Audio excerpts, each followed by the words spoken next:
ایک ہے کسی کو پکارنا، کسی سے مدد چاہنا، کسی سے کسی کام کے اندر جو ہے کوئی امداد کی خواہش کرنا، جو کہ ہو دنیاوی جو معمولات ہیں، جو عام ہمارے قواعد ہیں، ظاہری مادی اسباب و وسائل کے درجے میں، وہ شرک نہیں ہے۔ میں کسی سے کہتا ہوں مجھے ذرا پانی پلا دو، یہ بھی ایک دعا ہے، استمداد ہے، مدد آپ نے مانگی ہے، اس سے اپنی ایک ضرورت پوری کرنے کے لیے کہا ہے، لیکن کیا ہے یہ کہ گھڑا ہے وہاں رکھا ہوا ہے، وہاں پانی ہے، اس میں سے پانی لائے گا وہ دے دو۔ جو ظاہری قوانین طبیعہ جو ہے ان کے دائرے کے اندر اندر کوئی دعا،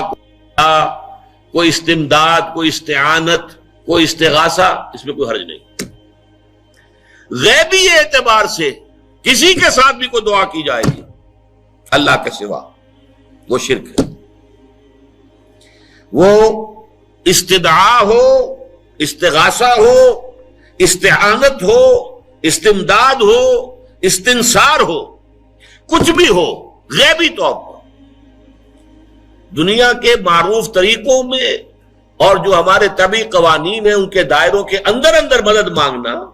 اس میں قطعاً کوئی شرک نہیں ہے، توحید ہے۔ البتہ اس میں بھی ایک باریک نکتہ ہے۔ ایک بزرگ تھے جو فوت ہو گئے، انہوں نے یہ بات مجھے جس طرح سمجھائی تھی وہ آج بھی میں ان کا مشکور ہوں کہ دنیا میں عام قاعدے قانون کے تحت بھی کسی سے کچھ کہنا کہ بھائی میرا یہ کام آپ کر دیجئے، آپ کر سکتے ہیں، ایک دفعہ کہنا جائز ہے، دوسری مرتبہ یاد دلا دینا کہ شاید بھول گئے،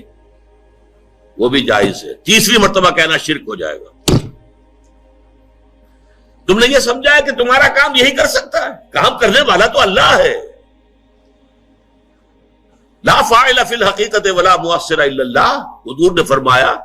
کہ اگر تمہیں جوتا باندھنے کا تسمہ درکار ہو تب بھی اللہ سے مانگو، کسی کے سامنے سوال کا جو ہاتھ جو ہے وہ دراز نہ کرو۔ اللہ نے تمہیں ایک عزت نفس دی ہے، اس عزت نفس کو ڈھیلا نہ بناؤ، کسی کے سامنے جو ہے اپنا ہاتھ پھیلا دینا، اپنی عزت نفس جو ہے اس کو ختم کر دینا ہے، مت مانگو کسی سے کچھ۔ لیکن یہ کہ ٹھیک ہے دنیا میں کام چلتا ہے۔ حضور کا شکی شان تو یہ تھی کہ اگر آپ سواری پر ہوتے تھے اور آپ کی چھڑی گر گئی تو سواری کو بٹھا کے اس سے اتر کر چھڑی خود اٹھاتے تھے، آپ کسی اپنے ساتھی سے یہ نہیں کہتے تھے کہ میری چھڑی پکڑا دو گے۔ آپ کی تو غیرت کا عالم جو ہے وہ بہت بلند تھا، بہت بلند تھا، بہت بلند تھا۔ لیکن دنیاوی عام طریقے سے یہ کہ ٹھیک ہے بھئی آپ ایک کام ہے آپ کر سکتے ہیں، یہ کر دیجیے، اس نے کہہ دیا ٹھیک ہے میں کروں گا، پھر بھول گیا یا کچھ اور ہوا، دوسری مرتبہ یاد دہانی کرا دی، تیسری مرتبہ جو ہے انہوں نے کہا کہ پھر اس میں شرک کی بو آنے لگتی ہے کہ معلوم ہوتا ہے کہ آپ نے سمجھا ہے کہ اسی کو اختیار حاصل ہے، یہی مقتدر ہے، اسی کو آپ کا کام کرنے کا جو ہے وہ پوری قوت اور قدرت حاصل ہے، اور یہ چیز جو ہے یہ شرک کی بو اس میں سے آنی شروع ہو جاتی ہے۔ لیکن یہ ہے معاملہ سارا جو اسباب عادیہ کے تحت، اس سے ماورا آپ کسی کو نہیں پکار سکتے۔ دیکھیے سب سے بات نکتے کی بتا دوں آپ کو، فرشتے کو تو ہم مانتے ہیں نا، حضرت شیخ عبد القادر جیلانی رحمۃ اللہ علیہ کی روح ہے یا نہیں ہے، سنتی ہے نہیں ہے، حاضر ہے کہ نہیں ہے، ناظر ہے کہ نہیں ہے، 100 اختلاف ہو جائیں گے، اختلافات کی تو گنجائش ہے نا۔ فرشتہ ہے یا نہیں ہے، وہ تو فرشتہ تو ہے، آپ کے دونوں کندھوں پہ بیٹھا ہوا ہے،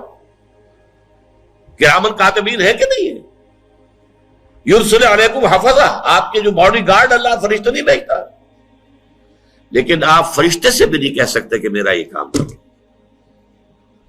فرشتے کے وجود پہ تو کوئی شک نہیں ہے، یا جبرائیل میرا یہ کام کرو، قطعاً نہیں، غلط، شرک۔ لا تدعو مع اللہ احدا، اللہ کے سوا پکارنا کسی کو نہیں ہے، دعا کسی سے نہیں ہے، استغاثہ کسی کا نہیں ہے،